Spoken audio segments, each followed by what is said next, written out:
Let us turn to Diamond Sutra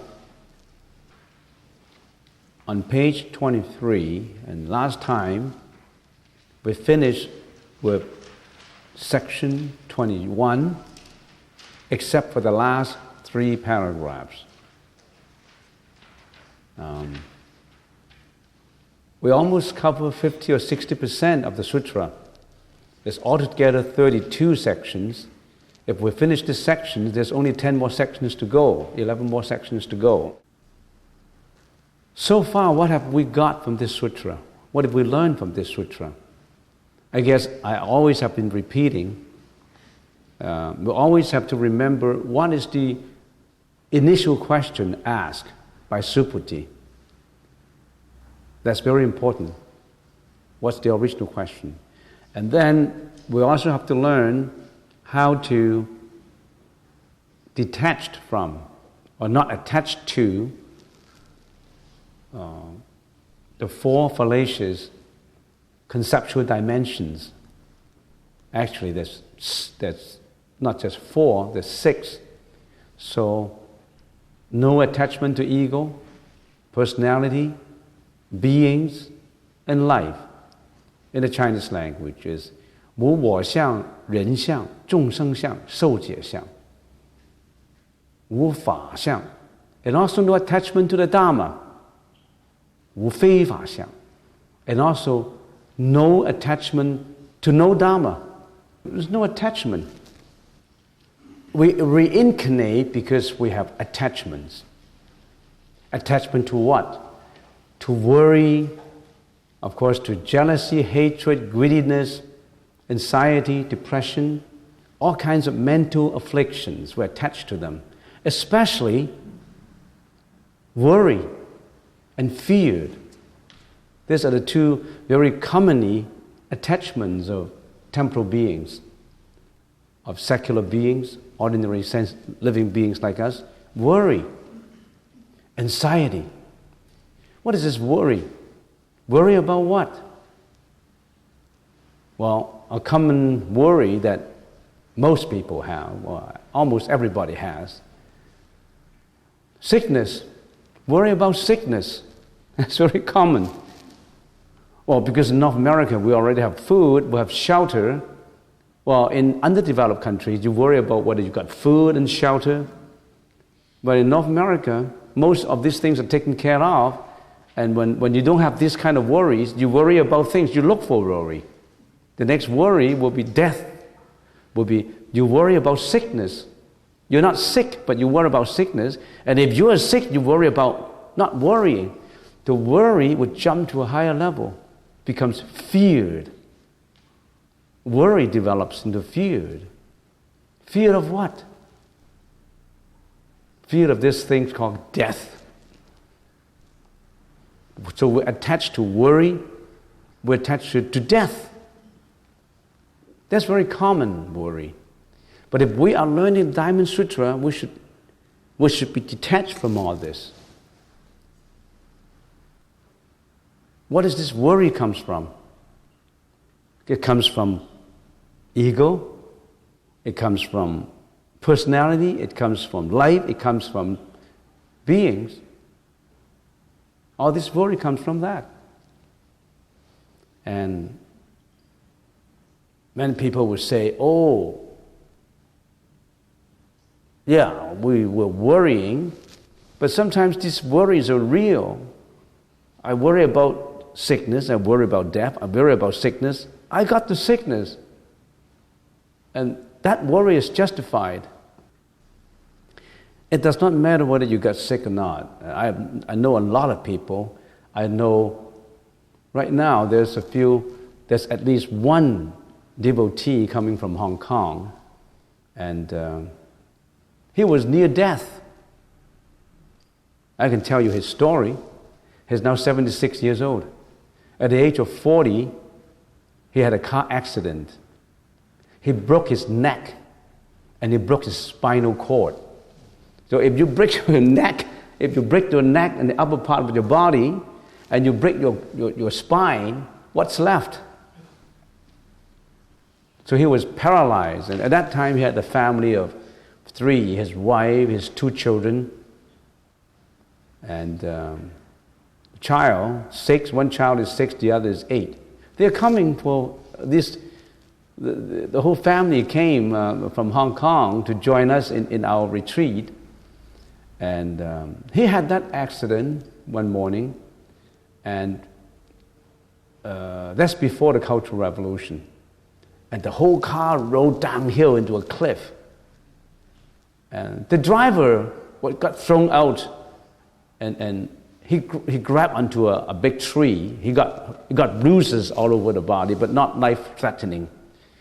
But he hit a rock, so broke his neck. The neck's broken, and spine broken. He was rushed to a hospital. And because he got his accident on duty, then he was rushed to the best hospital in Kwang Chau, in the, I think it's Army and Navy hospital, the best hospital for for brain, for surgery. And so it was taken to the hospital, and a few doctors diagnosed and came in for the emergency, and after long period of discussions and diagnosis, and they know his neck was broken and his spine broken, he couldn't move. So they started the operation because he got his accident on duty, on the government's duty.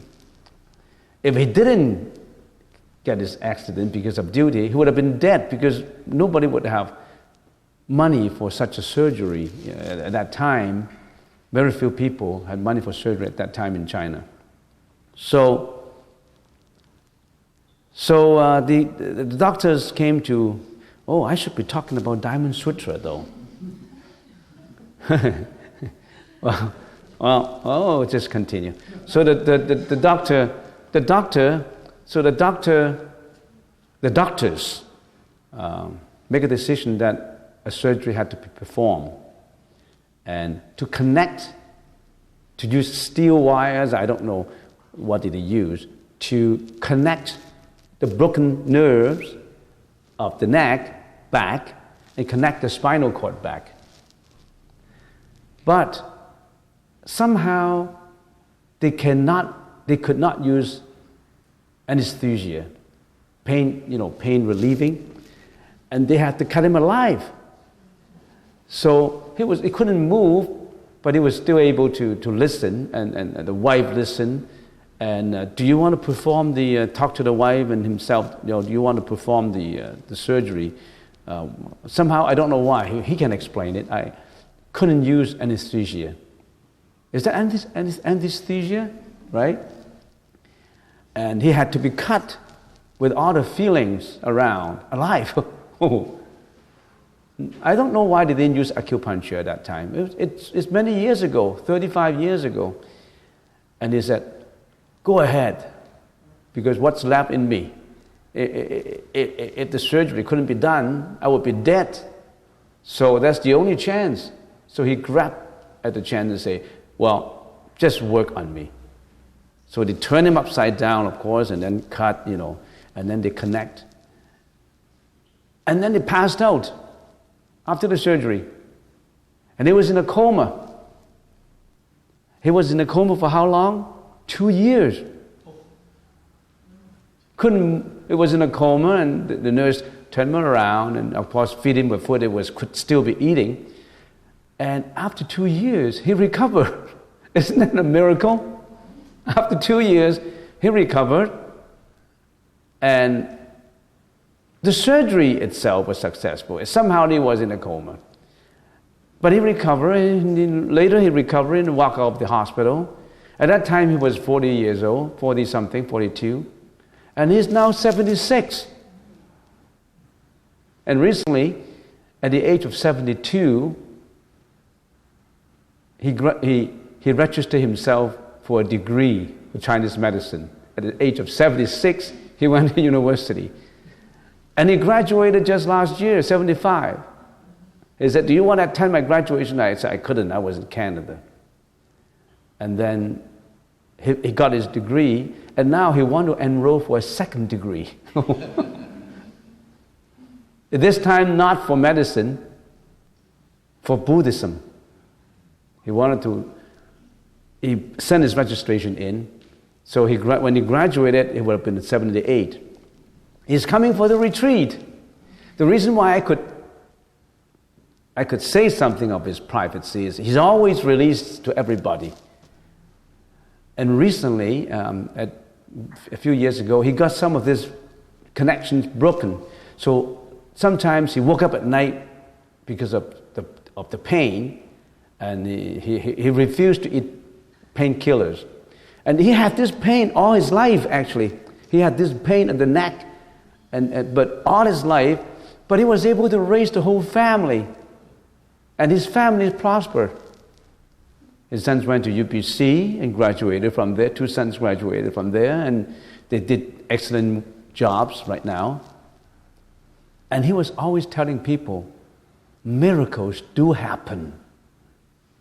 Miracles do happen. Imagine. And I remember what Albert Einstein said.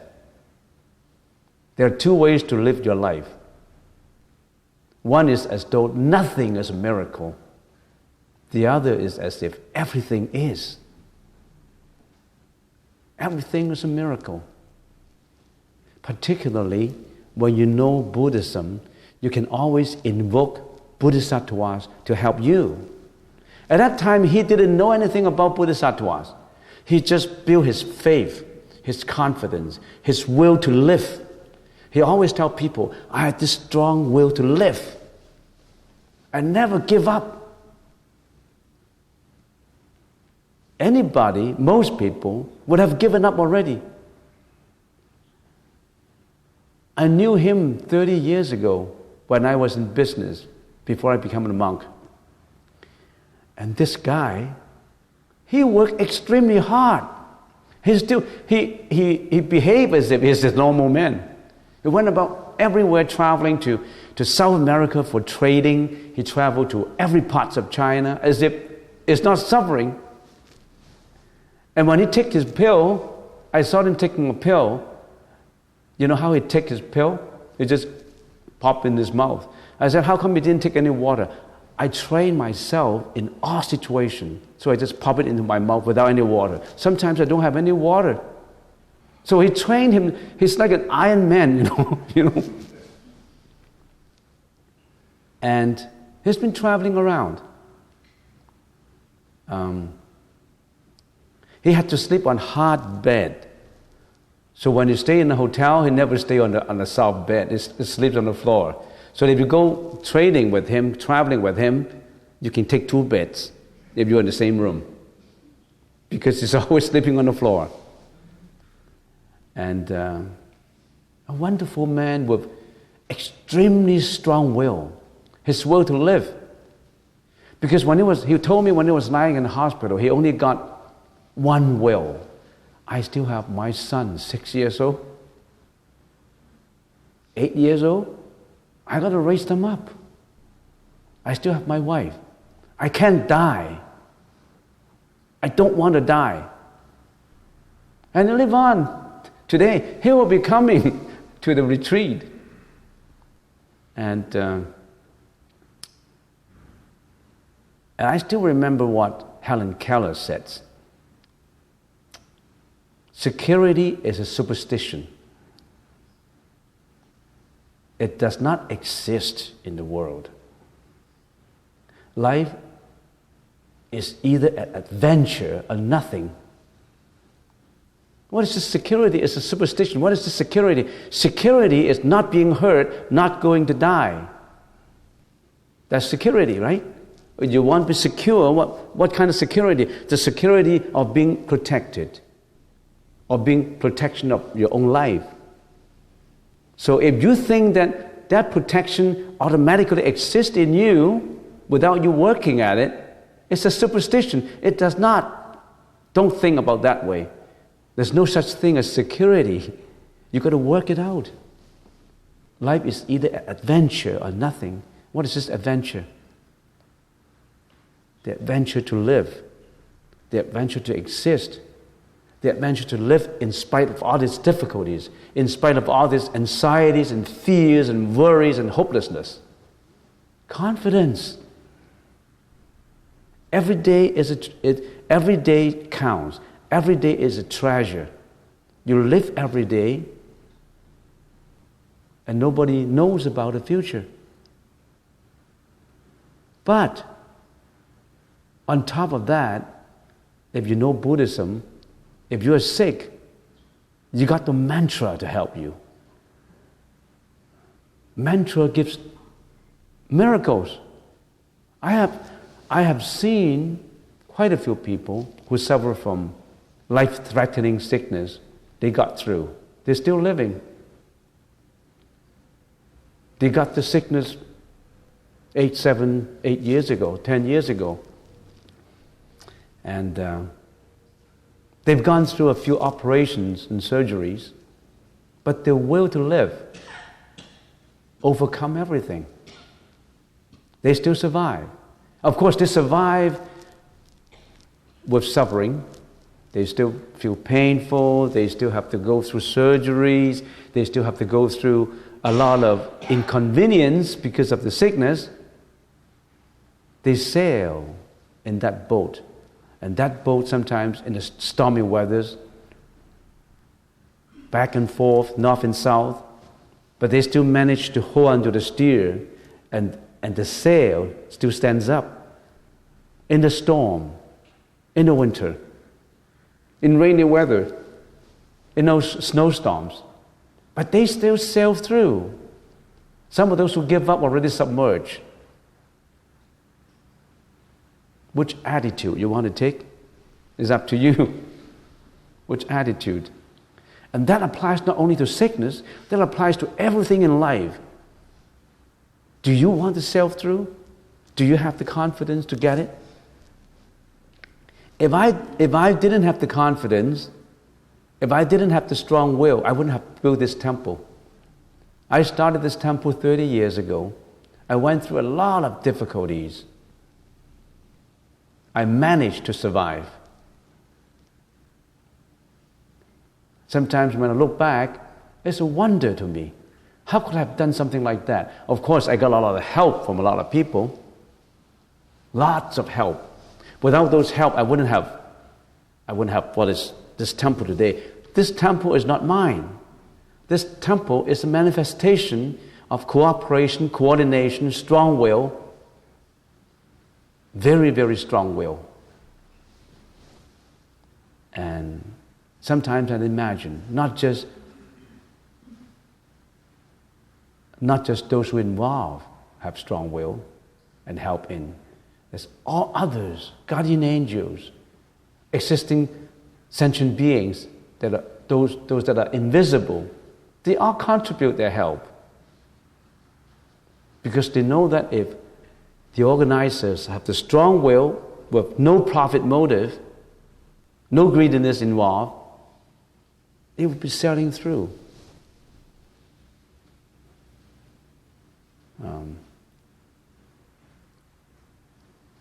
In the process of the 30 years, a lot of people, we met a lot of criticism. We met a lot of obstacles. We heard people saying, oh, these guys are making a profit, building a temple, getting all this. This is called a religious business. You get a lot of money from the business of religion. So these guys are successful. They're building a religious business. They're making money. But look, they're making a lot of money. You know, where do they spend the money? And are they justifying what they're doing? We met a lot of criticisms like that. And sometimes when I think back, invisible guardian angels, would they help people who only have profit motive? You think they are as stupid as us? They see through our minds.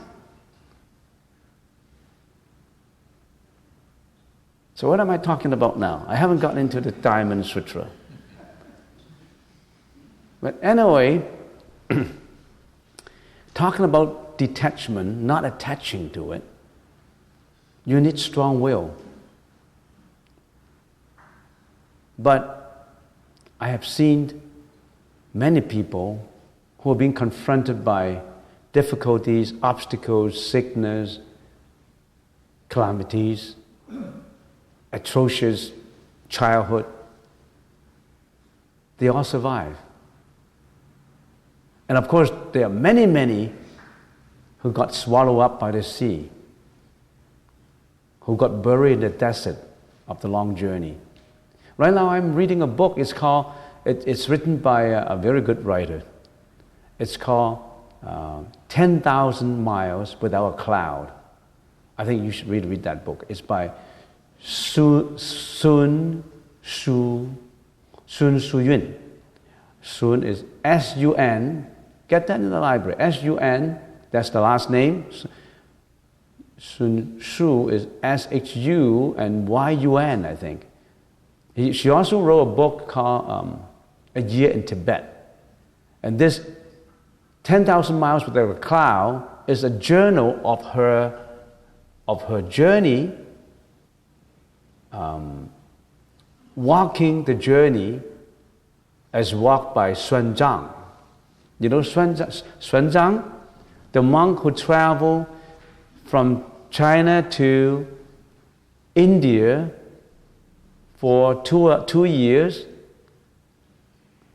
finally got to India, stayed in India and studied for 17 years and brought sutras back to China.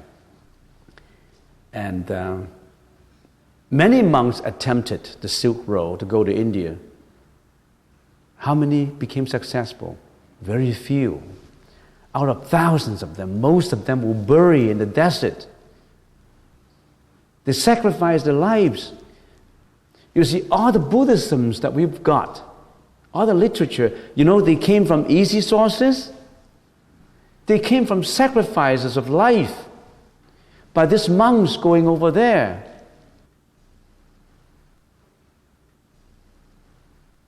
Their lives are valuable to them, but they were willing to sacrifice them in spite of all these difficulties, and some really got sacrificed. A lot of skeletons and bones in the deserts. You know how Xuan Zang walked his way? By recognition of human bones in the desert. And in that book, there's a lot of information about how Xuan Zang traveled and how she traveled. I don't get any commission out of the book, but it's a very thick book, a very good writer. A Chinese writer. She became a renowned writer and a filmmaker because she make a documentary films on these things. It's a good book. I should gear myself back to Diamond Sutra. Okay, let's read. Then the wise Subhuti said to the Buddha, "World Honored One, will there be in future ages living beings who will believe this Dharma when they hear it?" The Buddha said, "Subhuti, the living beings you just mentioned are neither living beings nor are they not living beings." Why, Subhuti? The Tathagata said these living beings are not really living beings, but are expediently called living beings.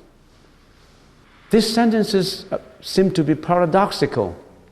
How come living beings are not living beings, nor are they not living beings? That's why they are called living beings.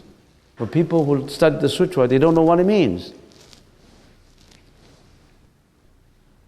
What's the meaning of living beings are neither living beings nor are they not living beings? Generally, living beings, like you and me, we're also living beings. Living beings, from the perspective of enlightenment, can be classified as in two categories. Living beings who are temporal living beings, like us who are living in this world, temporal, transient, ordinary living beings, and also living beings who are bodhisattvas, who have achieved a very high level of enlightenment, who are already free from reincarnations, who are in the 10 realms, They are enlightened human, living sentient beings. So, and they are not sentient, they are also beings who listen to the Buddha. They are not living beings, they are enlightened living beings. That's why they are not living beings, because they are different from us. They are enlightened. And these living beings can also see the Sambhoga Gaya of the Buddha. We cannot see the Sambhoga Gaya. You know what the Sambhoga Gaya is? Sambhoga Gaya is the reward body. The Buddha has 3 bodies, right? What's the first body? Dhammakaya. What is the Dhammakaya? The Dhammakaya is the Dhamma body. It's not a physical body that you can see. It is formless, it penetrating all existence, shining everywhere and enlightening all. We cannot see it. It's like space. We can only see things in space, the forms in space, the sound in space. We cannot actually see space.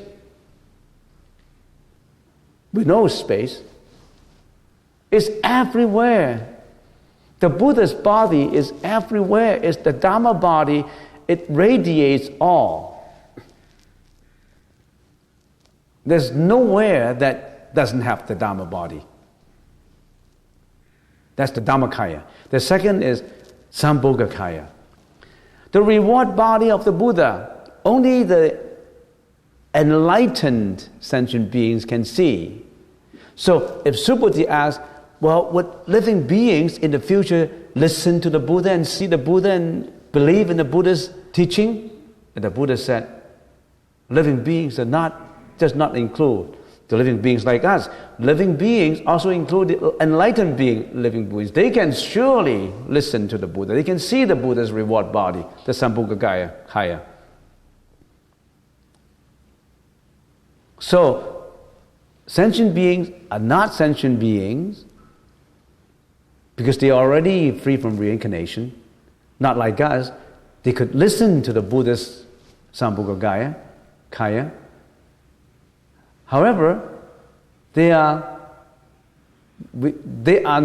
nor are they not living beings. That means they are also sentient beings. They are also living beings. Why? They haven't achieved Buddhahood yet. Any beings not having achieved Buddhahood, they are still sentient beings from the perspective of enlightenment. So don't include just yourself. We, living beings, can only see the Nirmanakaya of the Buddha. We can only see the 32 meritorious attributes of the Buddha.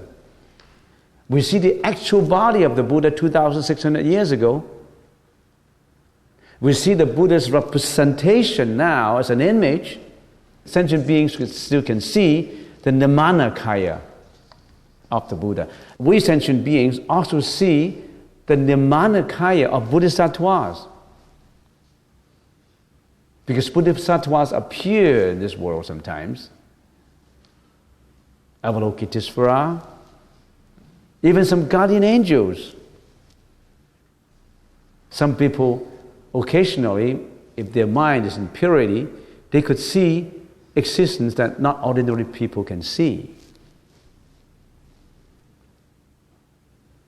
So, give you another example that you can remember.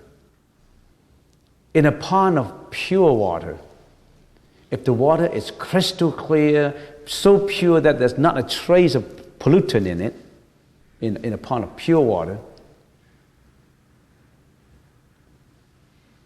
if there is no sunlight, you cannot see any image reflection. There's no sunlight, there's darkness, right? Absolutely no sunlight, how can you see anything? Pure water here means the water is so pure without any pollutants that there's no obstruction to it. Assuming the sunlight comes out, you can see image of the reflection.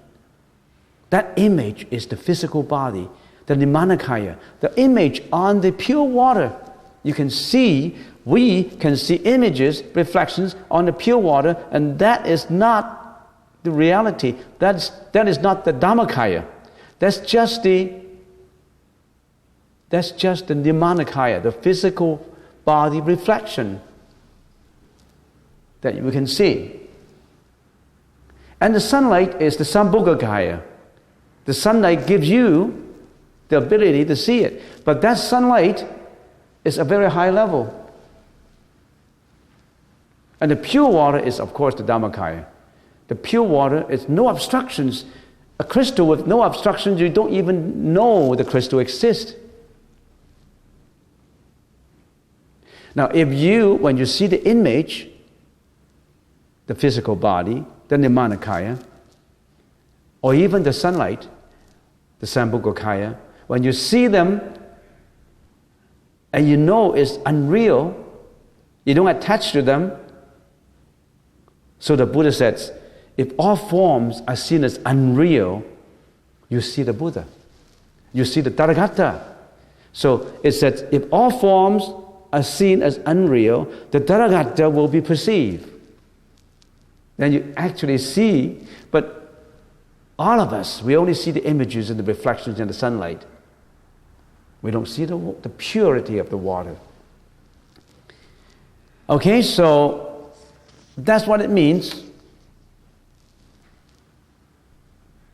Next, why Subhuti? The Tathagata says these living beings are not beings, but they are expediently called living beings. These beings, us, we came out of causality. Our body that we see now, our physical body, is transient. We came out because of all these causes put together. How can we attach to this physical body?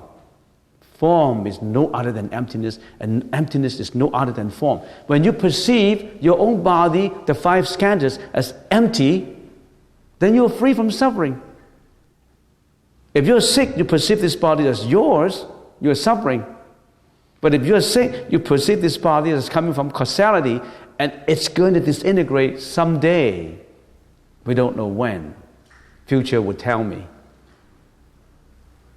But how come I'm attaching it to now? Because I'm not enlightened.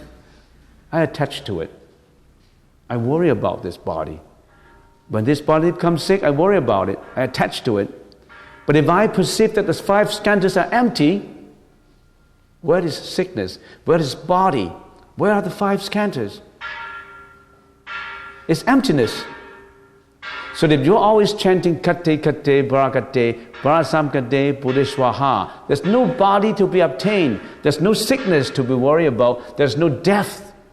Because a Bodhisattva, when they remove all this attachment, their minds have no obstacles. There's no obstacles in mind. When there's no obstacles in mind, there's no fear, no worry, no anxiety, no depression, no suffering.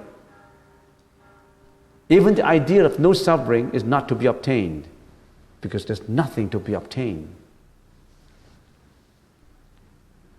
I finished section 21 in time. It's easy to talk about it than to directly believe and experience it. Everybody knows about voidness, about emptiness. But when you are sick, you worry about it because you haven't seen it through. If that's the case, invoke help from Bodhisattva. You should have an invoking mantra that you'll get used to. Every time when your worry comes, invoke that mantra. At the same time, purify your karma. Why do you get sick? Because of karma. In this life, probably not in this life, maybe the previous life. Because in your previous life, you could have committed a lot of killing. You change that, not killing anymore. On top of that, you encourage people not to kill. Make it a mandate for you. If every day I have convinced a person not to kill, I have made one merit, and I have marked one stroke in there. Next day, another stroke. As time goes on, when I look back in my journal, I have convinced 500 people not to kill. That's a lot of merits. So in this life, you purify your karma, and at the same time, you're invoking help from the Bodhisattva, and at the same time, you strengthen your willpower. Miracle comes out. But that miracle would come out only through extreme devotion and extreme earnesty. Do you have that? Many people have. I won't say a few people have. Especially when it comes to life. And the man who is coming over, that devotee, can tell you a lot about it. His strong will, his willpower. He's an example of his family. All his family members become devout Buddhists. Every year when I went to China, his family members worked with me in the fish market. 3 o'clock in the morning, struggling to get good prices to get all these fish released. Last year we released 1 million lives. Last year we were able to get it together close to 1 million Hong Kong dollars. A lot of these are free. The traffic, the boats rental, all these. I started out in 2003 with myself only releasing sea lives in China. And the amount of money, the most is $180,000. That's the most, sometimes $60,000. And now I was able to get it together close to $1 million. And I have more than 50 people coming with me for the release of sea lives and land lives. That's not because of me. Because of that, it's not me that is working. It's not because of my strong willpower. It's because of this no strong willpower. There's nothing to be obtained.